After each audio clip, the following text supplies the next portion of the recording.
The thunder cracked like the wrath of God himself, splitting the velvet-black sky over the dusty plains of West Texas. Rain lashed down in sheets, turning the winding dirt road into a river of mud that swallowed wagon wheels whole. In the heart of that chaos rode Eliza Hawthorne, 19 and untouched by the world's cruelties, her white cotton dress plastered to her skin like a second shroud. She was the preacher's virgin daughter, raised on sermons of purity and providence in the clapboard church of Willow Creek, where her father thundered against the sins of the flesh and the folly of the wild. But tonight, with her mare's hooves slipping desperately against the slick earth, Eliza fled not from sin, but from a storm that threatened to drown her very soul. Clutching the reins with trembling hands, she whispered a frantic prayer, not for salvation, but for shelter. Little did she know, the devil himself waited in the shadows ahead, or so the town whispered about the man they called the Wild Cowboy. Eliza's life had been a tapestry of quiet devotion, woven thread by thread in the shadow of her father's pulpit. Reverend Josiah Hawthorne was a towering figure, his voice a bellow that could hush coyotes and convert the hardest hearts. He preached fire and brimstone on Sundays, but at home, he was a gentle giant, his Bible-worn hands smoothing Eliza's auburn curls as he told tales of angels walking among men. "Kindness is the light that banishes the dark, my dove," he'd say, his eyes twinkling like stars over the prairie. Eliza believed him utterly. She tended the church garden with calloused fingers, baked bread for the widows, and sang hymns that mended the broken spirits of ranch hands who'd lost their way. Her world was small, bordered by the steeple and the sunset, but it was filled with the warmth of selfless acts, little beacons of humanity that made the vast loneliness of the frontier bearable. Yet, whispers had begun to creep into Willow Creek like tumbleweeds in the wind. The town spoke of her father's hidden debts, gambled away on foolish investments in cattle drives that never returned. The church roof leaked like a sieve, and the collection plate rattled emptier than a coyote's belly. Josiah kept it from her, of course, shielding his daughter from the world's harsh edges. But Eliza, with her keen ears and kinder heart, had overheard the murmurs at the general store. Foreclosure loomed like a vulture over their modest parsonage. And then, 2 nights ago, the letter had arrived, a summons from the bank in Amarillo, demanding payment or possession. In desperation, Josiah confessed to her over a flickering lantern, his broad shoulders slumped like a felled oak. "We must trust in the Lord's provision, Eliza. But if he tarries, I fear we'll lose everything." She couldn't bear it. Not the home where her mother had sung lullabies before tuberculosis claimed her 5 years past. Not the garden where those songs still seemed to bloom in the wildflowers. So, with the storm brewing on the horizon like divine judgment, Eliza had saddled her mare at midnight, slipping a small pouch of her mother's heirloom jewelry, the only valuables left, into her saddlebag. She'd ride to Amarillo, sell the pieces, and return before dawn with salvation in her pocket. It was an act of selfless rebellion, born of love for her father and the unyielding belief that one person's quiet generosity could light the way for many. The road to Amarillo was a beast at night, forsaken and full of phantoms. Lightning forked ahead, illuminating jagged rocks that clawed at the sky. Eliza's heart hammered as fiercely as the rain, her skirts heavy and her boots squelching with every lurch. "Lord, guide me," she murmured, but the words were swallowed by the gale. Then, without warning, her mare stumbled, a hidden washout, treacherous in the downpour. The world tilted, and Eliza tumbled into the muck, the breath knocked from her lungs. Pain bloomed in her ankle, sharp as a serpent's bite, and the horse bolted, vanishing into the sheets of rain like a ghost fleeing hell. Alone. Utterly, terrifyingly alone. She dragged herself to the roadside, the jewels spilling from the torn saddlebag like fallen stars in the mud. Sobbing, she gathered them, her fingers numb and blue-veined. The storm raged on, indifferent to her pleas. Hours blurred into a haze of shivering agony, until a distant rumble pierced the thunder, not thunder, but hooves. Galloping, relentless. Eliza shrank against a mesquite bush, her pulse thundering in her ears. Out of the darkness emerged a silhouette on horseback, broad-shouldered and cloaked in oilskin, his hat brim dripping like a waterfall. He reined in his stallion mere feet away, the beast snorting steam into the night. "Well, now," a voice drawled, low and rough as gravel under spurs, laced with a humor that cut through the chill. "What manner of angel's this, weep in the devil's own downpour?"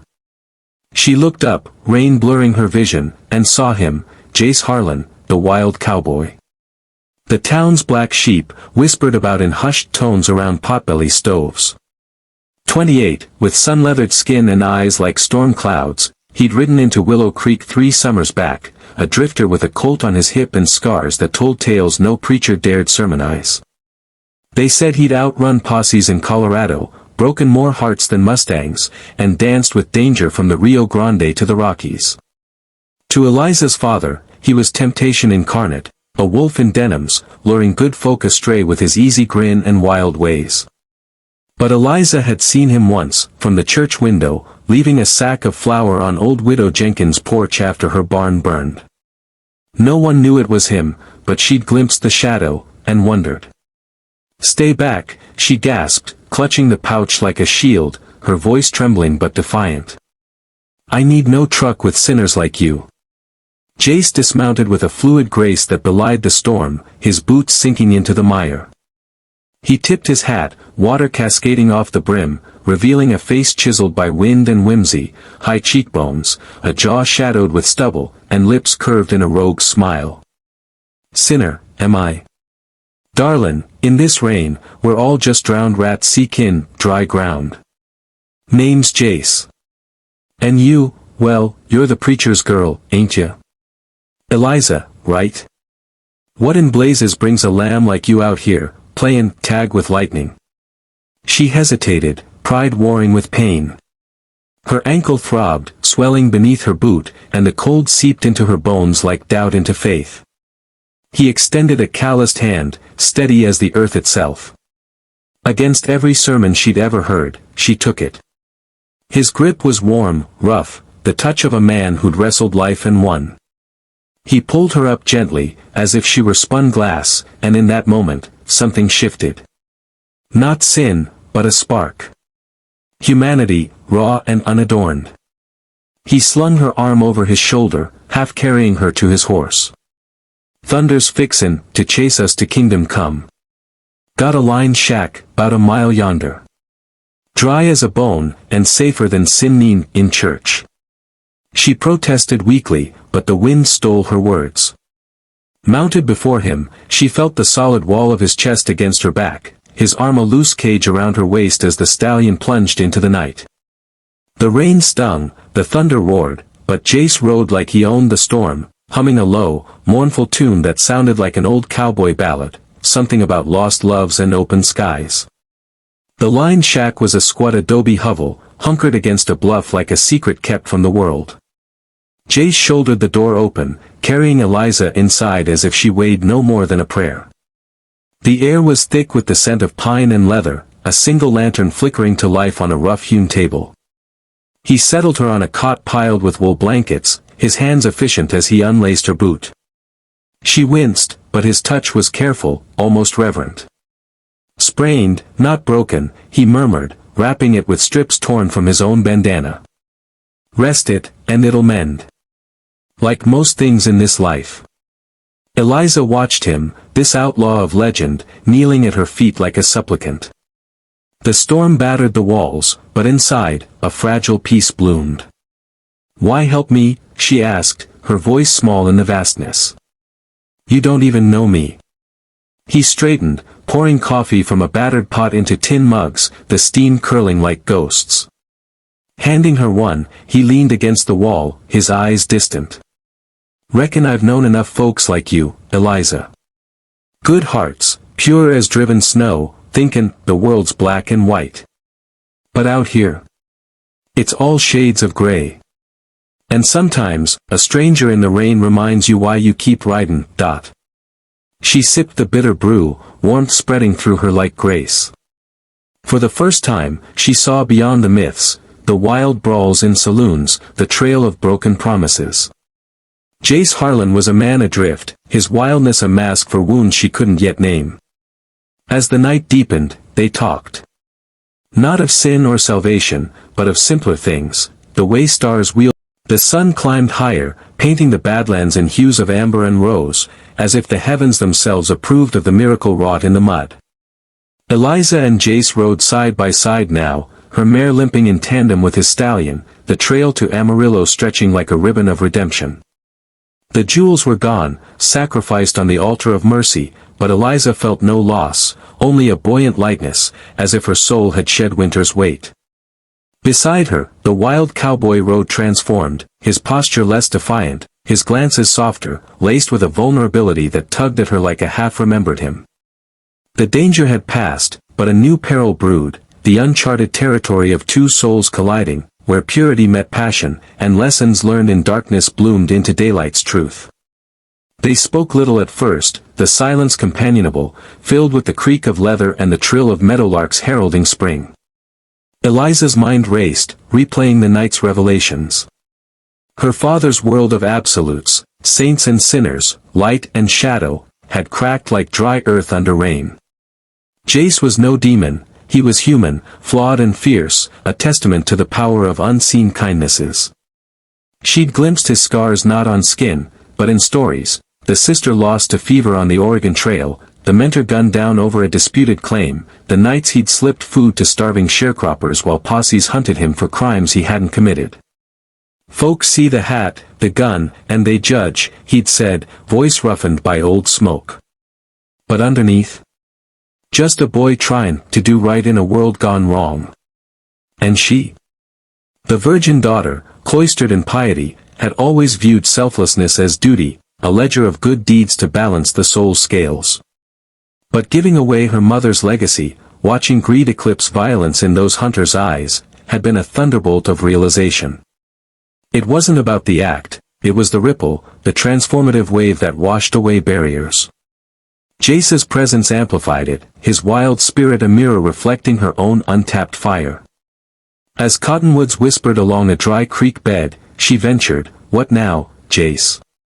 You're free, but the trails call you west, don't they? Like the wind, never tethered." He reined in, dismounting to let the horses drink from a hidden spring bubbling like laughter from the rocks.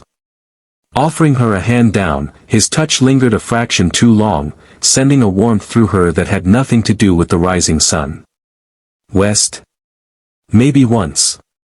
But darlin', you got me thinkin' east might hold some answers. Willow Creek ain't just a dot on the map, it's got heart. Folks like your pa, preachin' hope when the locusts come. And you, well, you showed me a cowboy can be more than dust and dreams. Eliza blushed, the color blooming like wild roses on her cheeks, but she held his gaze. In that look, an unexpected turn unfolded, not of fleshly temptation, as her upbringing warned, but of profound connection. He wasn't courting her ruin, he was seeing her, truly, as a woman of strength, not fragility. They shared the spring's cool water, and over jerky from his saddlebag, stories flowed freer. She confessed the loneliness of her days, the ache of watching suitors scatter like scared jackrabbits under her father's glare, the secret wish to wander beyond the church bell's toll. He laughed, a sound rich as aged whiskey, and admitted his own voids, the hollow echo of saloons where camaraderie masked isolation, the fleeting generosities he'd offered drifters, only to ride on alone. By midday, Amarillo's spires shimmered on the horizon, a promise of resolution. But fate, ever the trickster, intervened. As they crested a rise, the town sprawled below, not bustling, but beleaguered. Smoke curled from the outskirts, and cries carried on the breeze. A fire, raging through the livery stable, flames devouring hay and horseflesh alike. Panicked folk darted like ants, buckets sloshing uselessly against the inferno. Eliza's heart clenched. Among the chaos, she spotted a familiar stoop, her father, Josiah, on his knees in the dust, not praying, but clawing at the banker's door, begging for a loan extension he'd never get. "Jace," she breathed, spurring her mare forward. He matched her stride, his face hardening into the mask of the wild man, but his eyes burned with purpose. They plunged into the fray, Jace barking orders like a trail boss, organizing bucket lines with the authority of one who'd stared down stampedes. Eliza dismounted, ankle protesting, and wove through the crowd to her father. Josiah looked up, face ashen, streaked with soot. Eliza? Child, what madness! No time, Pa, she interrupted, pulling him to his feet. The jewels, they're gone. But look, help's here. She nodded to Jace, who was already atop the stable roof, hacking at a burning beam with an axe procured from a blacksmith's forge. Townsfolk rallied, inspired by the stranger's fearlessness, passing water hand to hand in a chain of unity Eliza had only dreamed of in sermons. The blaze fought valiantly, embers spitting like curses, but humanity prevailed. Jace, sweat blackened and singed, leaped from the roof as the last wall crumbled, landing with a cat's grace amid cheers. A mare, trapped and frantic, bolted free, saved by his quick lasso. As the smoke cleared, the banker emerged, not with scorn, but awe. That cowboy, he just pulled my prize stallion from the flames. Det be damned, consider it squared, Reverend. And more. Josiah stared, then at Eliza, realization dawning like the sun at their backs. You brought him? The Harlan boy. She nodded, tears carving clean paths through the grime on her face. He's no boy, Pa. He's kindness in spurs. The emotional climax crested as the town gathered in the square, the fire's embers glowing like communal hearth. Jace, exhausted, accepted slaps on the back with humble deflection, but his eyes sought Eliza's across the throng. She stepped forward, the crowd parting like the Red Sea, and in full view of saints and skeptics, she embraced him, not as savior, but equal. You taught me, Jace, she whispered, that wildness isn't danger, it's the courage to care when the world's watching away. He pulled back, cupping her face, his thumb tracing a soot smudge like a benediction. And you, preacher's daughter, showed this cowboy that home ain't a place, it's the folks you fight for. In that act of unshielded vulnerability, transformation rippled outward. Josiah clasped Jace's shoulder, murmuring forgiveness. The banker pledged funds for the church roof. Widows pressed bread into drifters' hands, echoing Eliza's earlier grace.